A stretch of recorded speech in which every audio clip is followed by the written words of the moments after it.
Corona అప్డేట్కి సంబంధించి ఎప్పటికప్పుడు bulletin విడుదల చేస్తూ ఉంటారు. ఇప్పుడు ఆ లైవ్ చూద్దాం.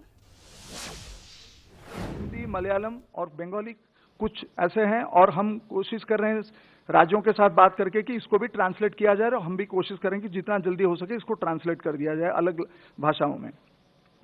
तो जब से ये हुआ है तब से ये 2 हफ्ते से कम में अब तक 1,31,440 यूजर्स इसमें ऑलरेडी रजिस्टर्ड हो चुके हैं ये प्लेटफॉर्म में।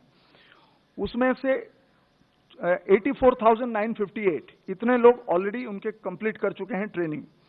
और ये जो अलग अलग अगर आप देखें फील्ड में, अगर आप देखें अब तक जो वॉलंटियर सब काम कर रहे हैं जिनको कि डायरेक्ट कोविड जो हेल्थ प्रोफेशनल्स हैं उनके से अलग से, अगर इंडियन रेड क्रॉस में आप देखें 40,000 वॉलंटियर्स 550 डिस्ट्रिक्ट में वो काम कर रहे हैं। अभी करीब करीब 3,500 एनसीसी कैडेट्स और 553 एनसीसी स्टाफ 16 राज्यों में और 3 यूनियन टेरिटरीज में 68 जिले में वो लोग अभी काम कर रहे हैं। और 47,000 कैडेट्स जो हैं ऑलरेडी एनरोल हो चुके हैं एंड अभी उनको तैनात किया जा सकता है एनी टाइम। एक्स सर्विसमैन उनमें से अगर आप देखें तो 1,80,000 एक्स सर्विसमैन को आइडेंटिफाई किया गया है सैनिक बोर्ड्स के द्वारा डिप्लॉयमेंट के लिए। उसमें से 6,303 ऑलरेडी डिप्लॉयड हो चुके हैं पंजाब, तमिलनाडु, असम, छत्तीसगढ़। उसमें community surveillance, supporting police administration, mandis के लिए और कई जगह के लिए।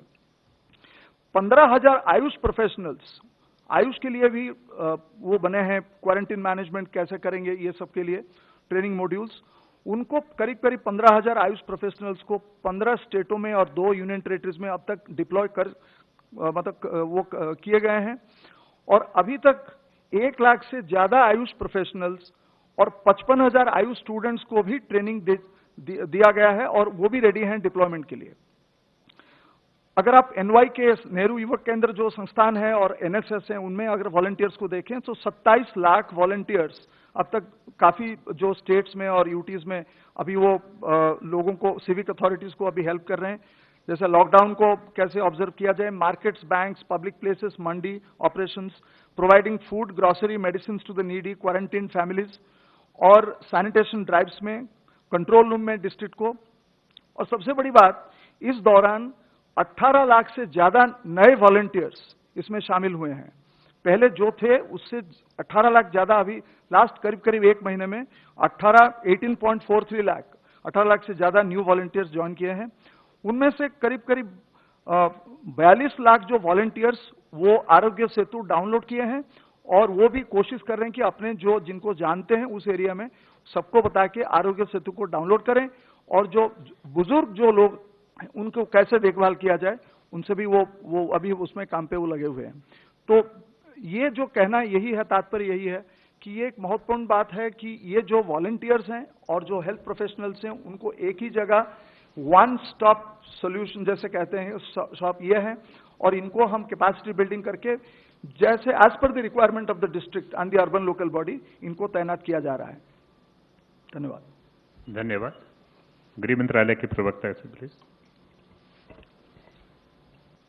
जैसा आप सभी को पता है, कोविड-19 से निपटने के लिए संपूर्ण देश में लॉकडाउन को 3 मई तक बढ़ाया गया है और इस संबंध में गृह मंत्रालय द्वारा 15 अप्रैल को विस्तृत दिशा निर्देश जारी किए गए थे।